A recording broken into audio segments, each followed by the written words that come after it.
So, hi guys, welcome to this video on cardiovascular murmurs. Usually these murmurs in your written exam, they're not going to be of that great of importance. However, when it comes down to your clinical examination or to your OSCEs, I think that being able to identify a heart murmur is a very important clinical skill. And without this skill, you probably won't be able to become very good doctors. Okay? So, let's start off with these murmurs and try to identify at the end of this lecture what murmur we are dealing with. The aim of this lecture is basically that you can become aware of the types of murmurs that exist, the most common types, of course, because there are a variety of murmurs, and some of these murmurs are useless, okay, or they're not of great importance when it comes to the clinical exam. However, the most common types of murmurs are the ones which are more likely to come up in the examinations. Okay? So, starting off, we'll talk about normal heart sounds. Basically, the heart, as you know, is a pump, okay? The heart contains 4 valves. 2 are semilunar valves, which are outlet valves of the heart, which lead to the lungs and to the body via the aorta and via the pulmonary artery, okay? The heart usually gives us clinically 2 sounds, an S1 and an S2. Okay, the sounds are usually written down in clinical records, alright, when the patient is examined, and if the patient is normal, we usually write it as S1 plus S2 plus 0. S1 usually normally indicates a single sound because the mitral and the tricuspid are close at the same time. Now, because the valves are usually at the same level and they close at the same time, this will give us a very loud S1 noise, because they are simultaneously closing.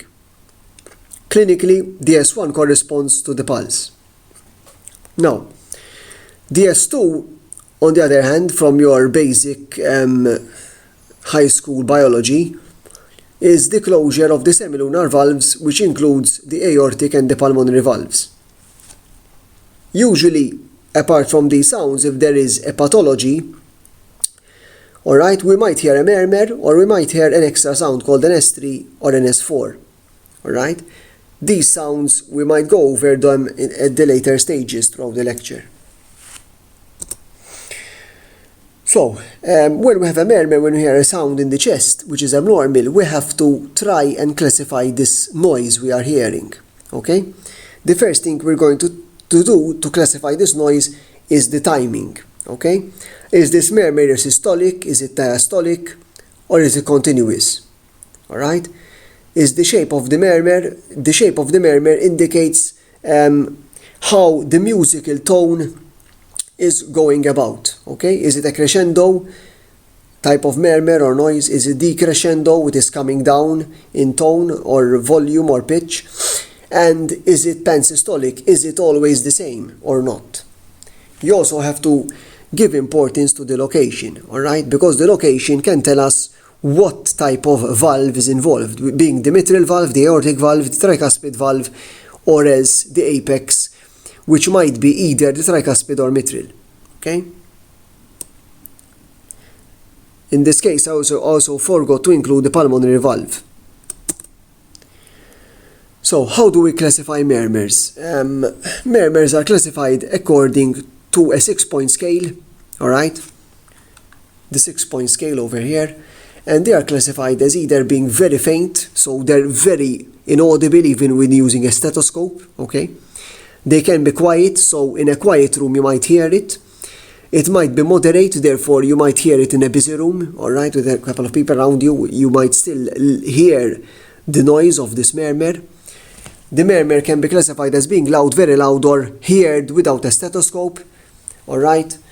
And when this murmur is heard very loudly, alright, we can usually classify it according to the gravity or severity of the murmur itself. The next stage we want to know about these murmurs is whether there is any radiation. Okay?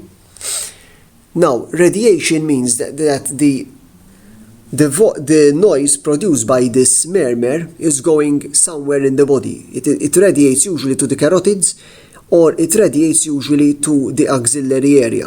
Okay? In the case of the carotid arteries, we usually talk about aortic stenosis, all right? And in the case of the axilla, we usually have a mitral valve problem, all right? Usually such as a regurgitant valve. The pitch, what is the pitch? The pitch is whether it is loud, faint, or medium. What pitch is it? Is it a faint pitch? Is it a loud pitch or a medium pitch? The quality of the murmur, whether it is blowing, whether it is harsh or musical in tone, okay? And variation. Does variation moving forward, breathing, or putting the patient in a lateral position make it worse, make it better? Can you hear it more? Can you hear it less? All right? Valsalva maneuver, for example, in HOCM, in hypertrophic cardiomyopathy, okay, the murmur can become more auscultated. Now, looking at this picture here, all right, we are going to talk about which area of the body, all right, the murmur originates from. Starting off with the aortic murmurs, we're usually going to listen to the aortic murmurs in the second intercostal space here between the costal cartilages, all right, at the right border of the sternum, okay? This one usually is going to give us a murmur. We're going to check for any murmur related to the aortic valve, such as aortic stenosis or regurgitation. All right.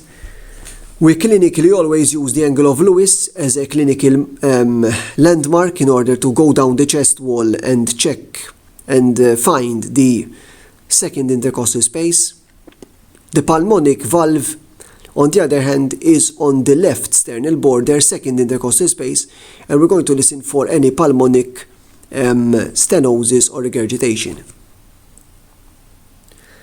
Tricuspid valve is in the fifth intercostal space, lower sternal border, and mitral valve is at the apex, okay, within the fifth intercostal space.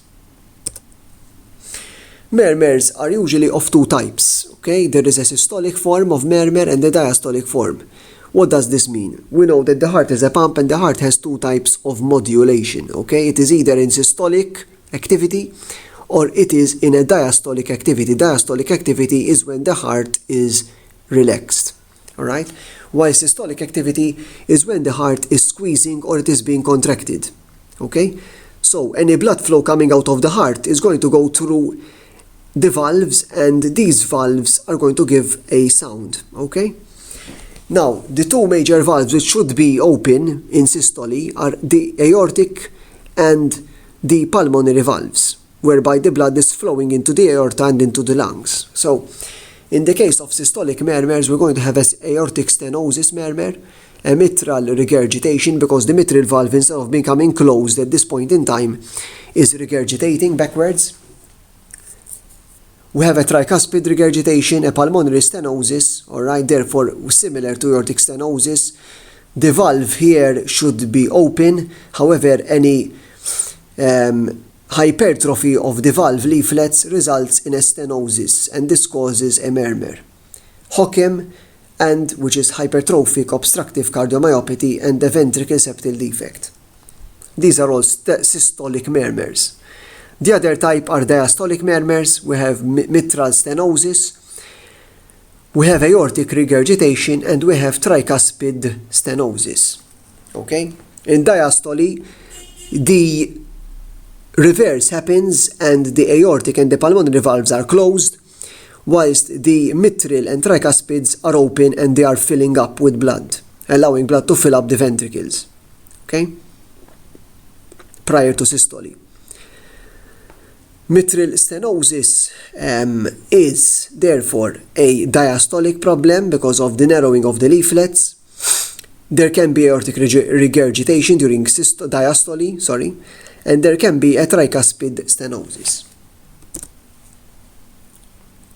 So, systolic murmurs, alright? We have another two types. We subclassify systolic murmurs into mid-systolic, alright? This means that they are coming in the middle of systole. They are the most common type of murmur, alright? And they are attributed to aortic stenosis, okay? To pulmonary stenosis and HOCM, which is hypertrophic obstructive cardiomyopathy. And usually these mid-systolic murmurs are secondary to cardiovascular disease. They can also be innocent in children and adolescents, and they might be physiological due to fever, anemia, hyperthyroidism. Early systolic murmurs, which happen early during systole, okay, are usually due to acute and severe mitral regurgitation with a decrescendo type of murmur. There's a rupture, usually acutely, of the papillary muscle or an acute rupture of the chordae tendineae or trauma. They can also be attributed to tricuspid valve regurgitation, which is also an early systolic murmur. Sorry, it is a systolic and not a diastolic murmur. Okay? Now, pansystolic, what does it mean, pansystolic or holosystolic? Basically, pan or holosystolic means that the murmur spans all the area between S1 and S2. It goes all the way from S1 all the way to S2. These include mitral regurgitant valves, mitral regurgitation, which radiates, as I said before, to the axilla, and the mitral regurgitation is loudest at the apex. The tricuspid valve regurgitation is also a pansystolic because it is a regurgitant valve, okay? And the valve is not closing well, so the blood flow is always constant, all right, regurgitating and causing this constant murmur.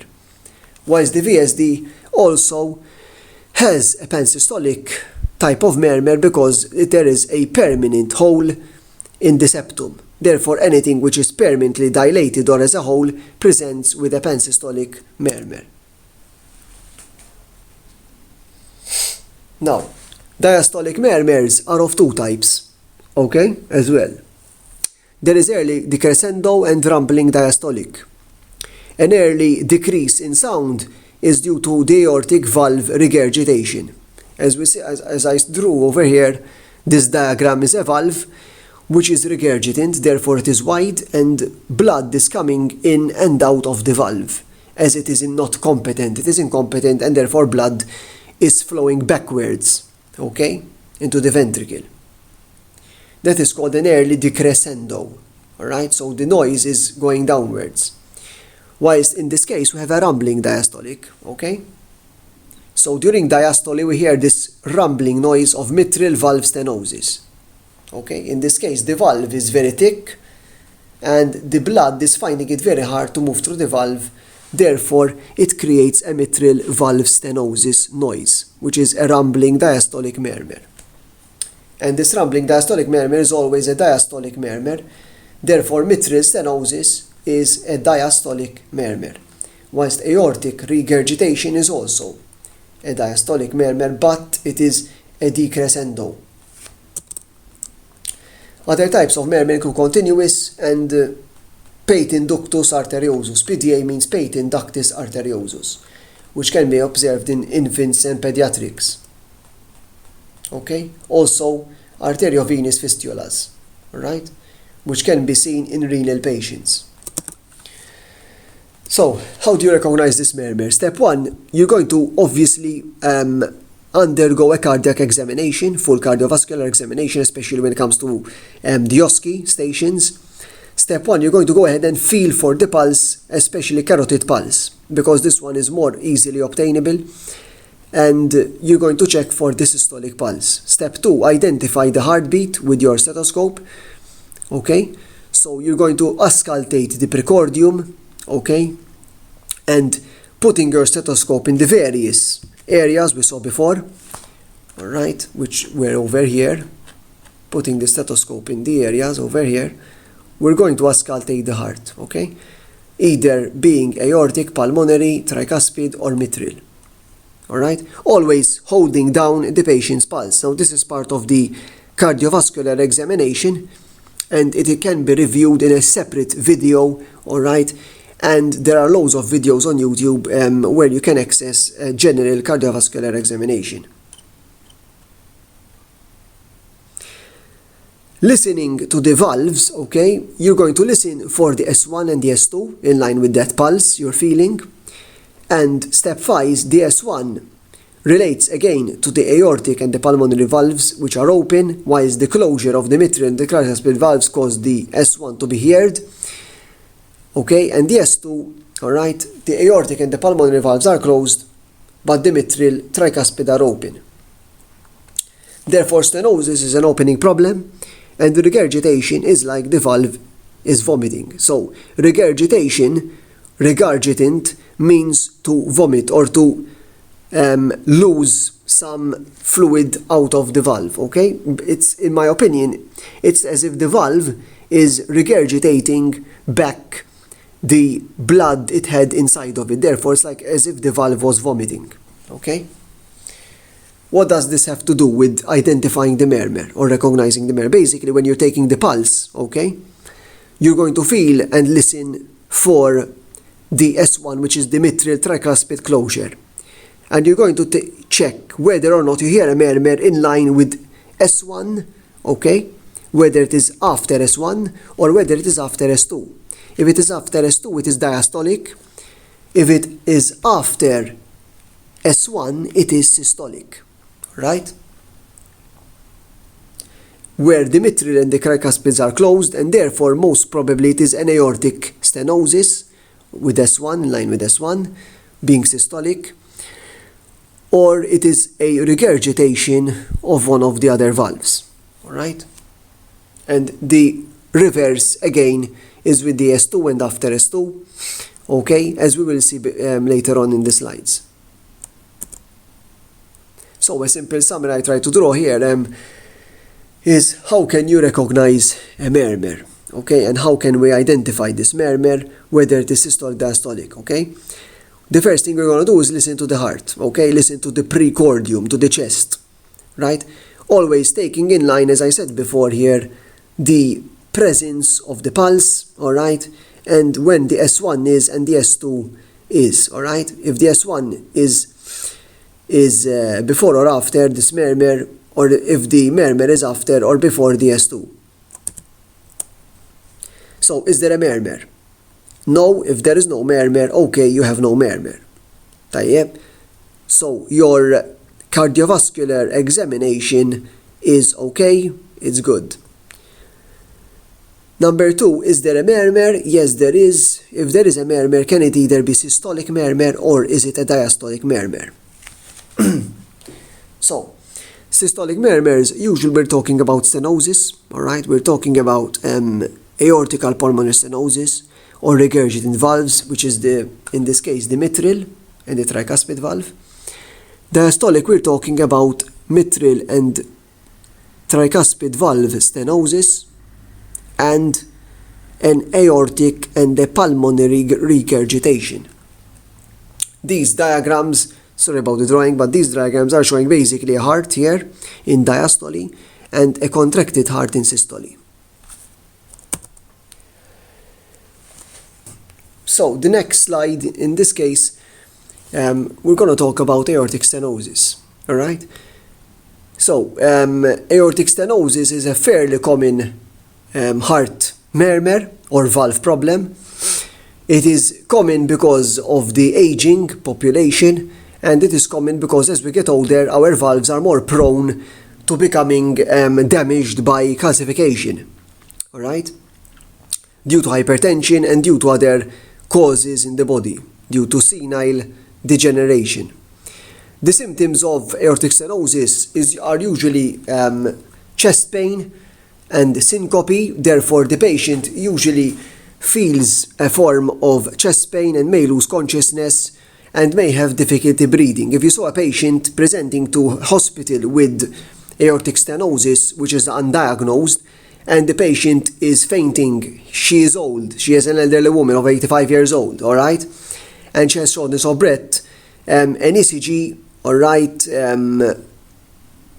can maybe detect an abnormality of the left ventricle. However, what you should do when examining the patient is always listen to the chest. If you hear, try to hear for this crescendo, decrescendo sound. Okay, systolic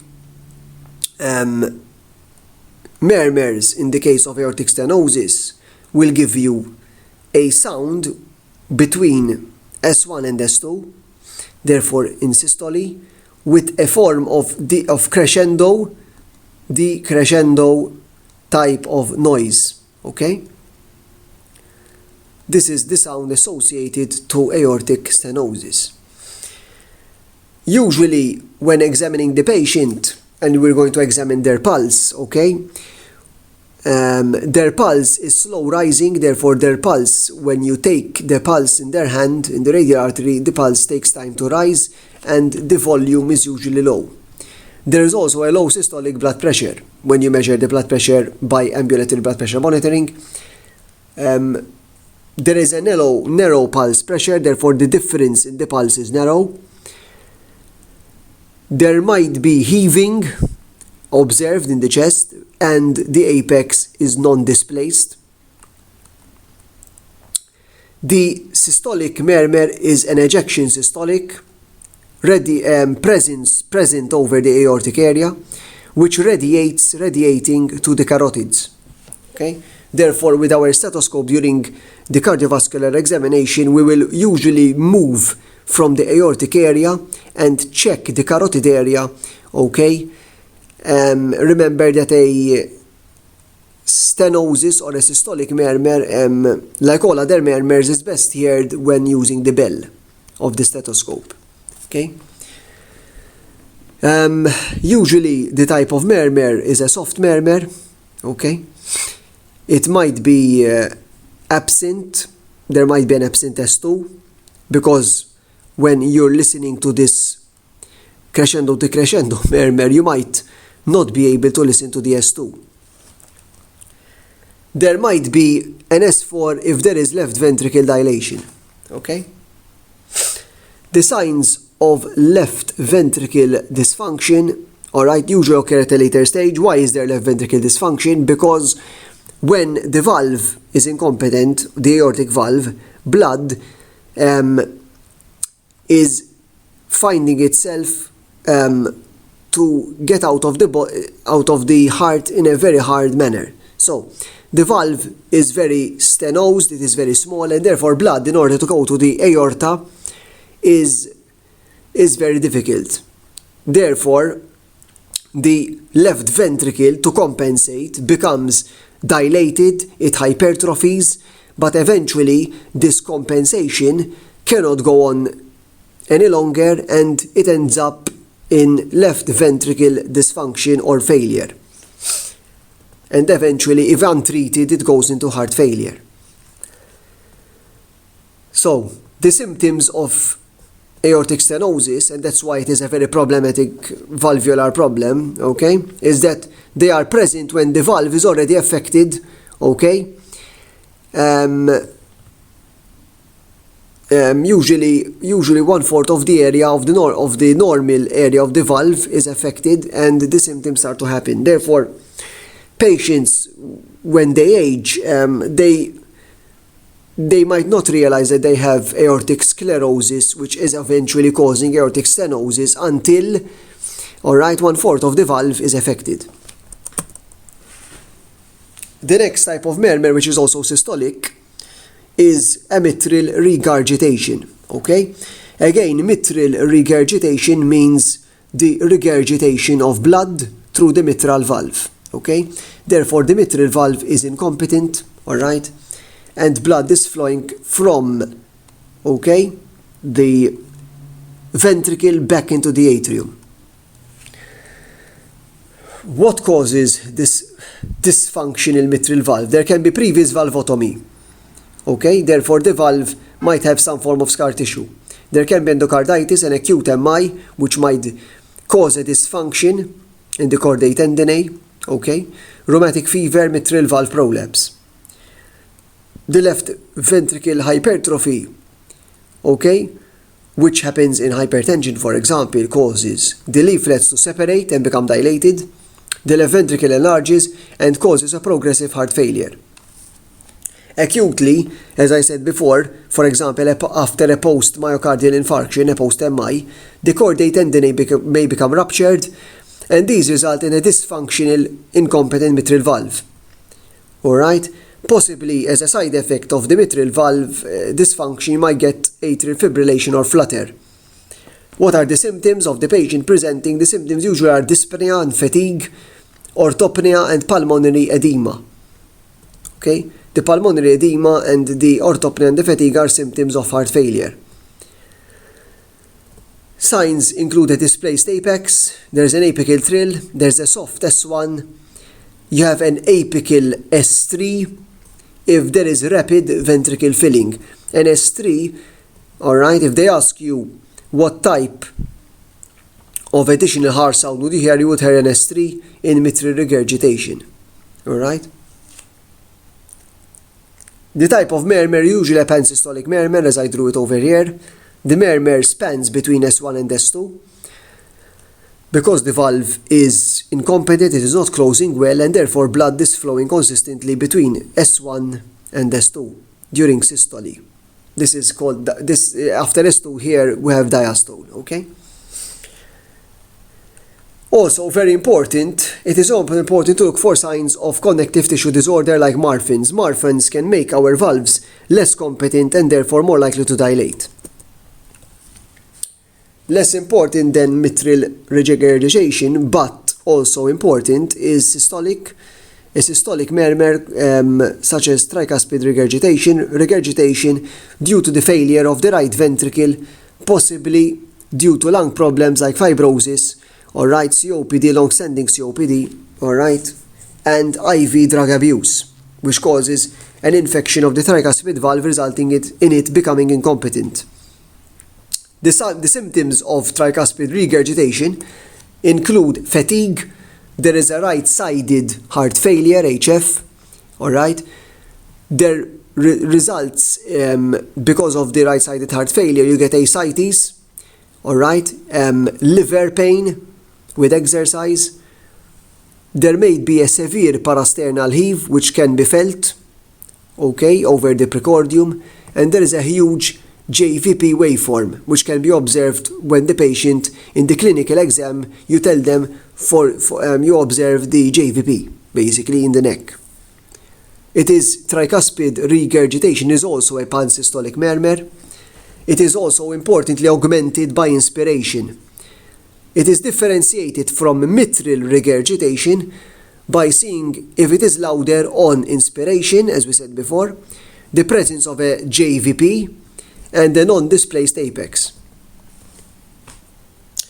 The treatment of tricuspid regurgitation, if they ask you what it is, you're going to tell them it is most likely to be a valve replacement. Alright? The valves, once they become incompetent, need to be replaced. Now, an interesting murmur associated to a cardiomyopathy is HOCM. HOCM is known as hypertrophic obstructive cardiomyopathy, and it produces a systolic type of murmur. It is idiopathic, and it might have also a genetic component. It is usually seen affecting young adults and teenagers. The symptoms presenting is usually a young adult with shortness of breath, exertional chest pain, such as angina and palpitations, with lightheadedness, weakness, fainting, or sudden cardiac death. There is usually an associated family history of hypertrophic cardiomyopathy. It is usually autosomal dominant in its rate. It is autosomal dominant, and it is attributed to mutations in a number of the genes that encode for the sarcomere proteins of the heart. As with heart failure or dilation of the myocardium, you have an S4. We should always avoid positive inotropes and nitrates. Extremely important. Do not give inotropes and nitrates, okay, because these will worsen the cardiac failure. Beta blockers and CCBs, which are calcium channel blockers, alright, can help to reduce this obstruction, alright, by reducing the overall work of the heart. Usually the murmur is heard as a systolic, harsh, systolic crescendo decrescendo murmur, and valve salva maneuver makes it worse. Therefore, we can hear the murmur more when there is a valve salva maneuver, while squatting improves it, and therefore it makes the murmur less auscultated. Now, moving on to the next type of murmurs, we have diastolic murmurs. Diastolic murmurs, the next type of murmur we're going to see is about mitral stenosis. It is diastolic, the blood flow is turbulent and restricted due to atic leaflet. Therefore, stenosis means narrowing of the passages. It is more common in women than in men. The symptoms include dyspnea or difficulty in breathing, fatigue, hemoptysis may occur sometimes, but it is also might not be specific to it. And there might be chest pain. Chest pain, you must also rule out any form of MI. Always consider an MI first line when there is chest pain. All right?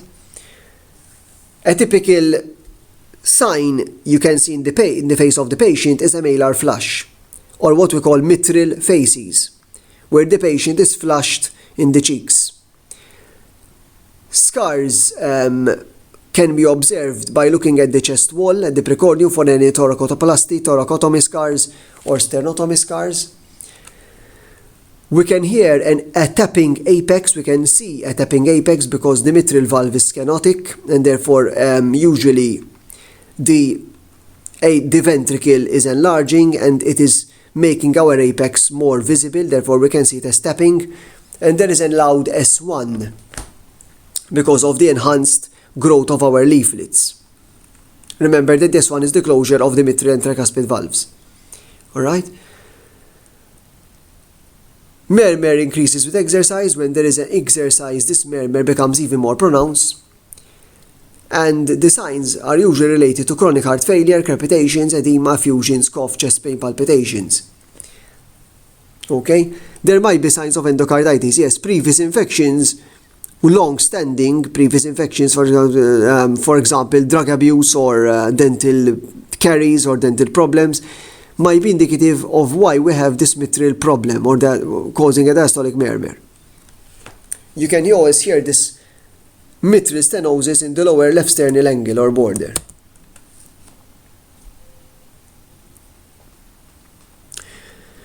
Another diastolic murmur is aortic regurgitation. Aortic regurgitation has two presentations, usually an acute presentation, such as an aortic dissection or infective endocarditis, and chronic. Chronic presentations are usually syphilis or syphilitic aortitis, which is an infection of the aorta.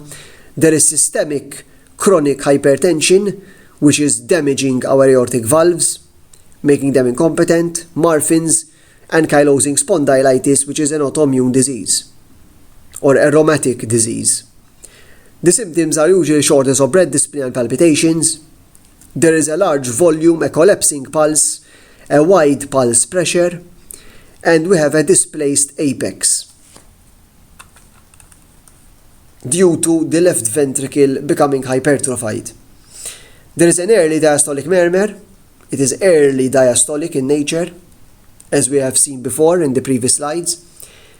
And eponymous signs, which are signs specific to aortic regurgitation due to the backflow of the blood, include Demoset's sign, which is head bobbing with the pulse. So when you look at the patient's head, you see that when the pulsations are occurring, the head is bobbing with the pulsation.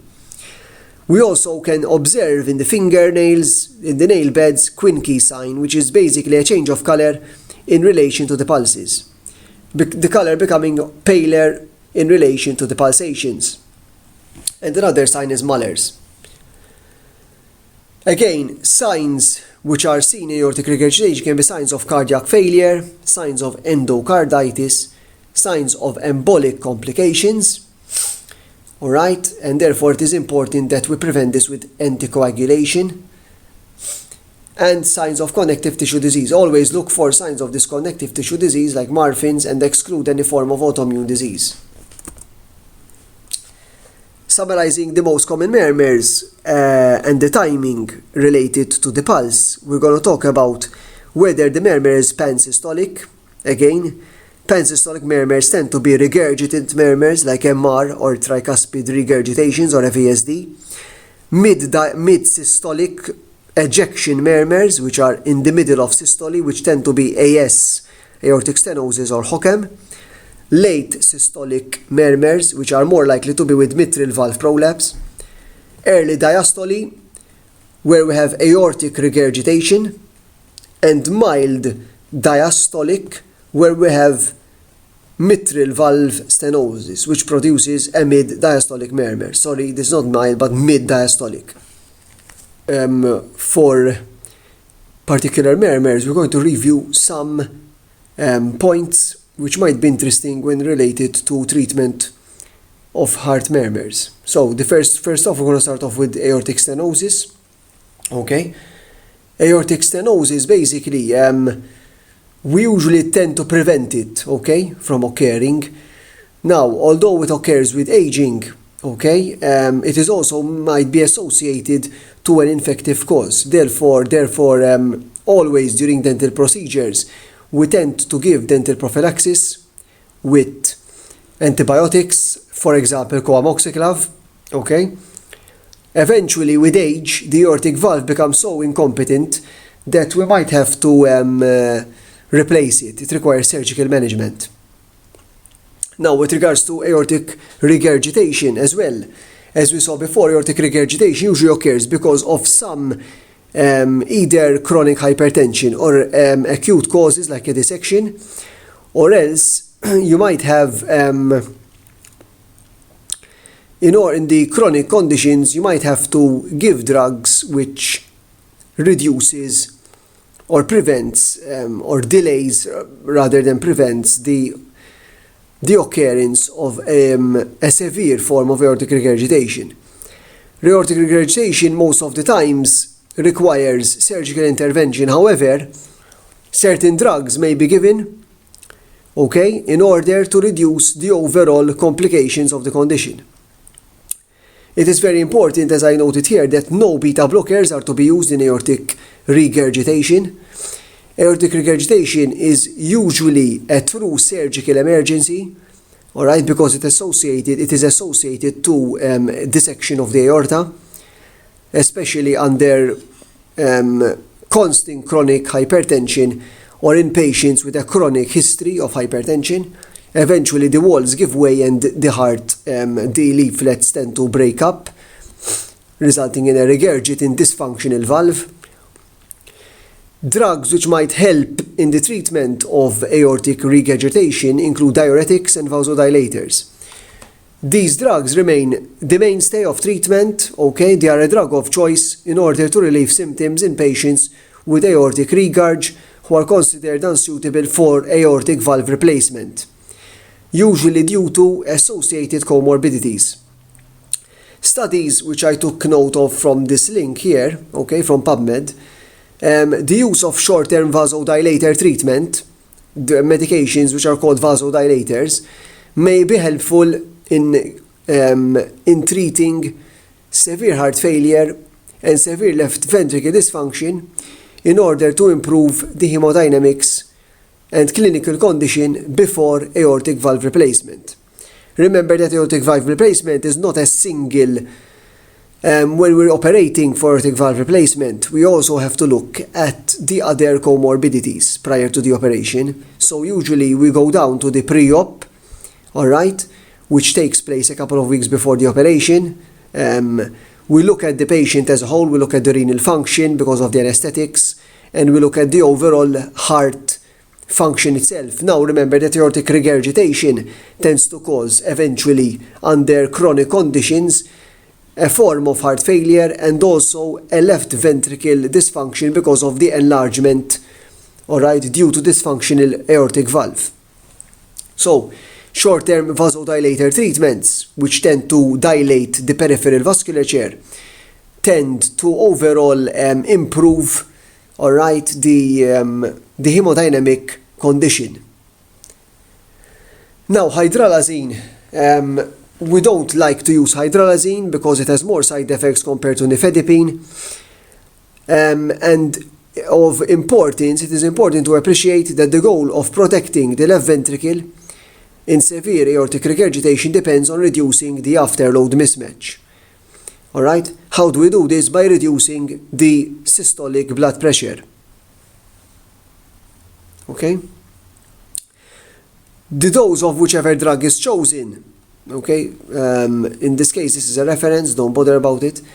The dose of whatever drug is chosen should therefore be titrated against blood pressure. Yes, this is true. Yes, basically, if you're giving a drug dose, okay, which is not related to the titrated blood pressure, okay, the dose of drug might not be effective. Therefore, before giving the drug, you must try monitor or take a blood pressure reading. Sodium nitroprusside is usually a drug of choice in an acute setting of heart failure because it has a short half-life and it has a rapid onset of action, facilitating, again as before, the dose titration. Chronic aortic regurgitation, which is a chronic cause, alright? ACE inhibitor treatment is particularly appealing. Why? Because it has a powerful evidence that the drug can reduce morbidity and mortality in patients with hypertension and or heart failure. Nifedipine is perhaps the best evidence-based drug or treatment that can be prescribed to patients with asymptomatic severe aortic regurg as well as preserved left ventricle function. Surgery, again, is indicated for severe AR, which is indicated if the left ventricle ejection fraction is less than 55%, and this can be obtained from an echo. Now, other conditions or treatments which we use in other conditions, we are going to look now at other valve disease such as mitral stenosis. In this case, always we will have two forms of treatment, which is a medical and a surgical management, okay? Medically, we're going to treat it with atenolol, so for example, beta blockers, mitral stenosis. We're going to give CBC, calcium channel blockers, amlodipine, and we can give digoxin to control the AF, alright, which is atrial fibrillation, which might occur secondary to the mitral stenosis or concomitantly. Anticoagulants are given in stenosis to reduce the risk of strokes or thrombus formation, such as warfarin, and diuretics like furosemide, alright, they remove the excessive fluids. Surgical management, moderate to severe forms of mitral stenosis are usually treated by balloon valvuloplasty or valve replacement. And again, mitral regurgitation, in this case it is not aortic but mitral regurgitation. Medical management includes diuretics, because diuretics will help us remove the excessive fluids in the body. The afterload reduction, okay, we do this by giving nitrates, and ACE inhibitors are of use especially in chronic conditions in order to reduce the blood pressure. Surgical management involves replacement of the valve, okay, and this depends on the left ventricle ejection fraction, which in the case of mitral regurgitation is around 60%. So, questions you might be asked in your vivas or OSCE examinations, which I have experienced myself throughout my examinations, okay, include the following on this slide, alright? And in the next slides, I try to answer some of these questions. Alright? So, for example, do you know any diagnostic criteria for rheumatic disease? What are the signs and symptoms of rheumatic fever? What are the possible ECG findings? What would you recommend? Would you recommend antibiotic prophylaxis? Okay.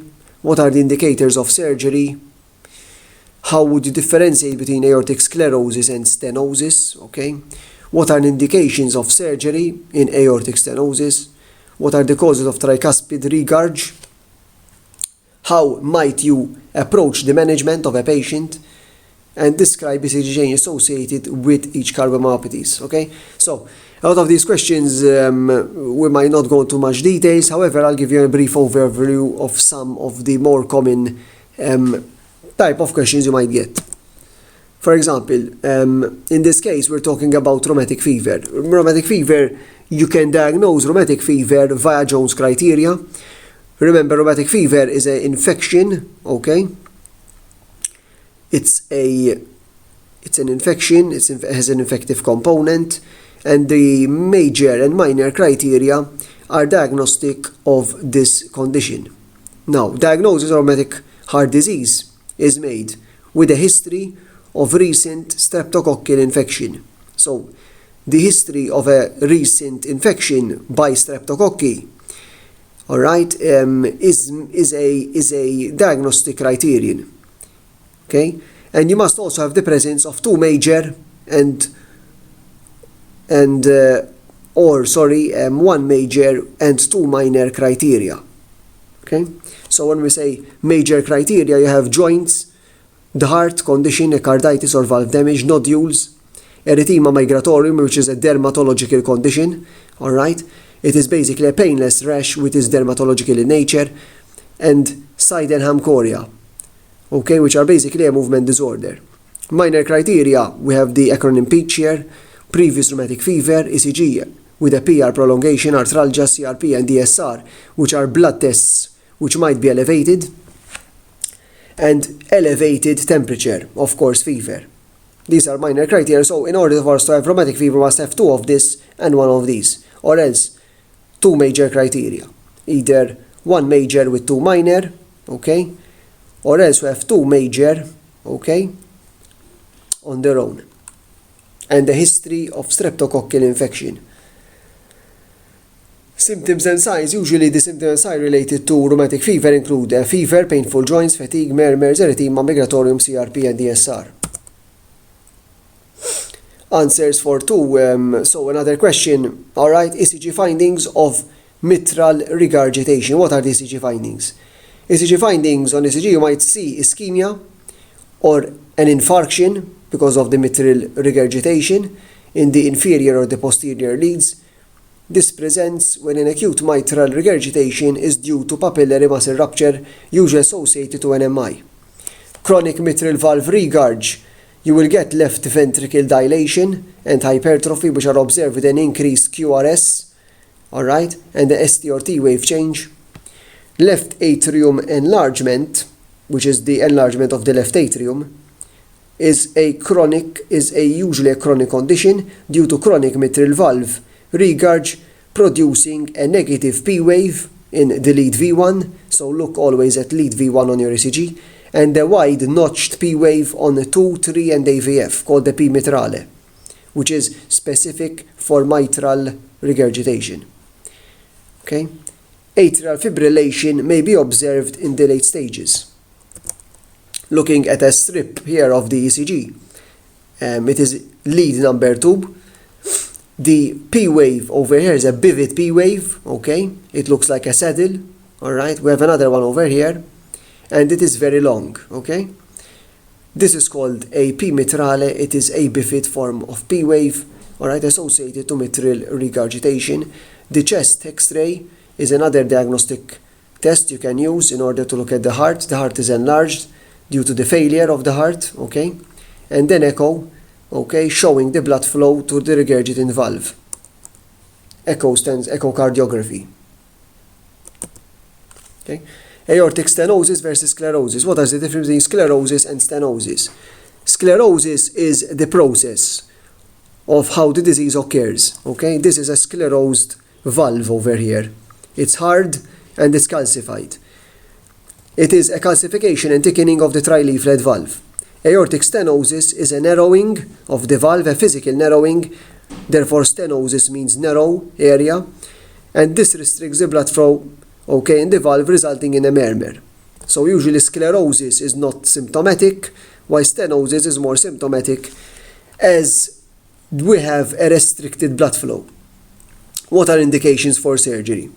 Indications for surgery in aortic stenosis especially is usually carried out by Doppler studies. So the patient with a Doppler gradient over 50 with symptoms should undergo surgery. A patient with a mean Doppler gradient less than 50, all right, having the following symptoms, either symptoms of obstruction of left ventricle dysfunction, left ventricle hypertrophy, and any other form of intervention. Like coronary artery disease interventions, they should undergo possibly Doppler studies, and if they're greater than 50, surgery is indicated. Now, tricuspid valve regurgitation, what are the causes and how would you manage the patient? Causes.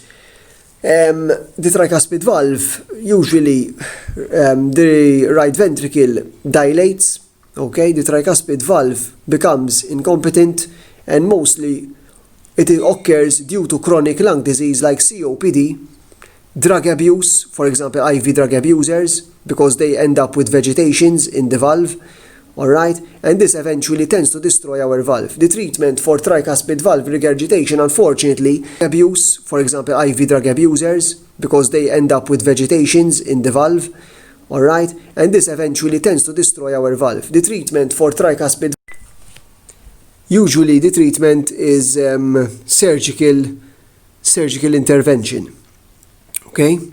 So, as we said before, the treatment for a dysfunctional tricuspid valve eventually is going to be the surgical treatment or replacement of that valve. Okay, now we're going to go on to our next phase of the video, which includes auscultating some heart sounds. Okay, we're going to go on to a web page, which is quite interesting. All right, as it provides us with a variety of sounds that we can hear by clicking, and it's absolutely free.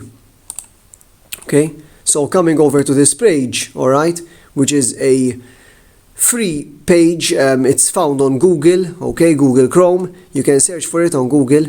I'll link the page on the video down. Okay, what's interesting about this page is that here you can see the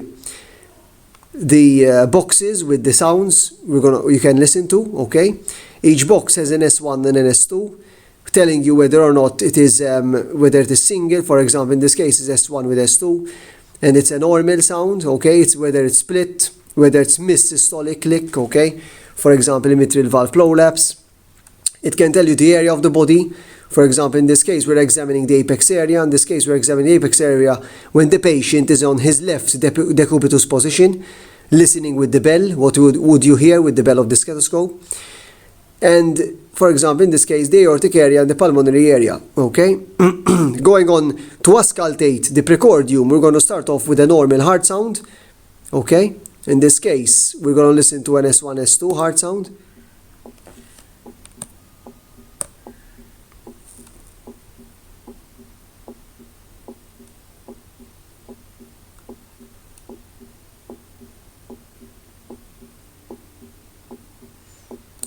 Moving on to the next sound, I would move to the holosystolic murmur over here.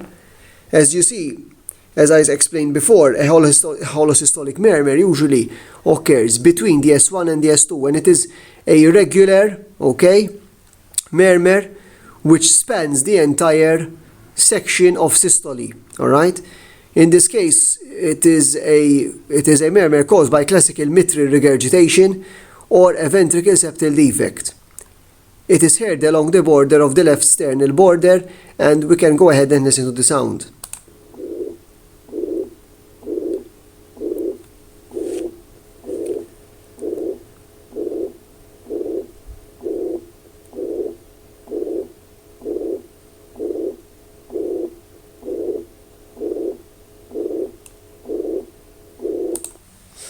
Another sound which I would listen to is acute mitral regurgitation.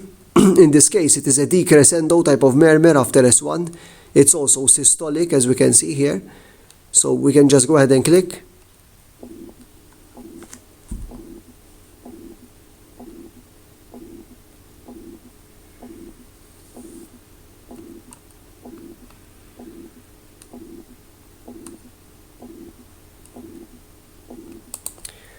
Other heart sounds I would also listen to include the S4 and the S3 gallop. These are added sounds. The S4 usually becomes it's more common before S1, okay, and the S3 occurs after S2, okay. So the S4 gallop is an indicator usually of left ventricle hypertrophy, alright, LVH, and the S3 is an indicator of normal and can occur in cardiomyopathy, an enlarged heart, okay? We can also see this in mitral regurgitation, possibly due to the cardiomyopathy it causes, okay? So going on to the S3.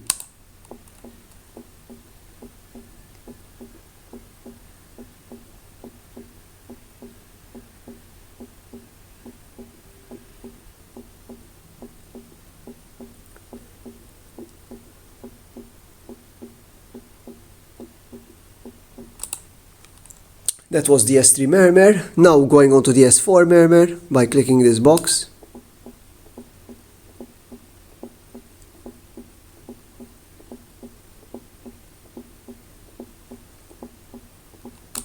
If you hear them well, they are quite different to each other. I'm gonna listen to the S3 again, okay?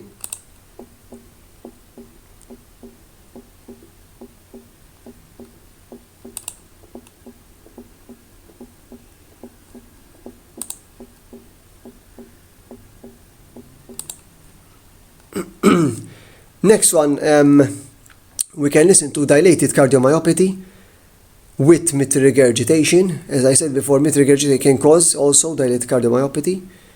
And then S3.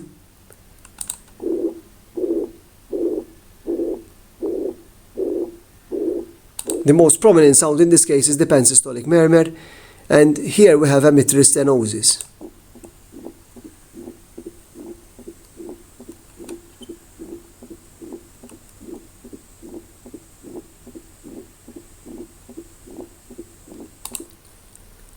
Now, moving on to the aortic area, where we have the more common heart sounds, including aortic stenosis, okay, and aortic regurgitation, we can have a listen to this area, okay, by clicking on the following. As you can hear, it is a crescendo-decrescendo murmur.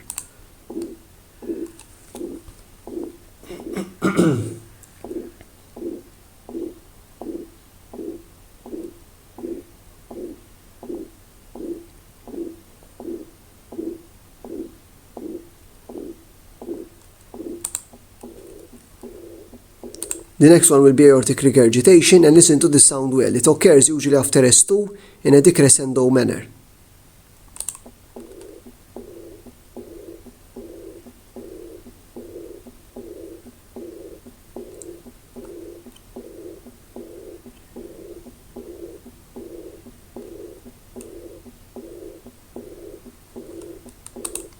Moving on, we can listen to a pulmonary valve stenosis very similar to aortic stenosis.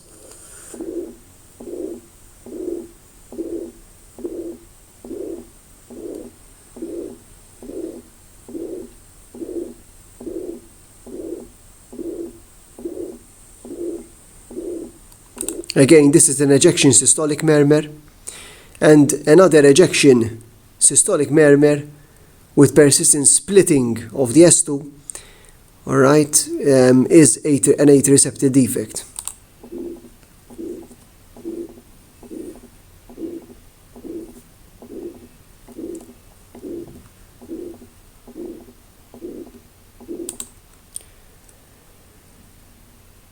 We also can listen to an innocent murmur over here, but overall, guys, if you want to listen to some heart sounds, come over to this page and spend at least an hour, okay, practicing, okay, with some headphones, trying to grasp these and differentiating the particular murmurs you can identify, okay? You can also listen to some videos on YouTube, lots of good videos on YouTube, alright, with a variety of heart sounds to them, alright? So that's the end of the video, okay? That's it for the part on murmurs, okay? In the next video we might discuss other topics related to cardiovascular conditions, okay? Thank you very much and good evening.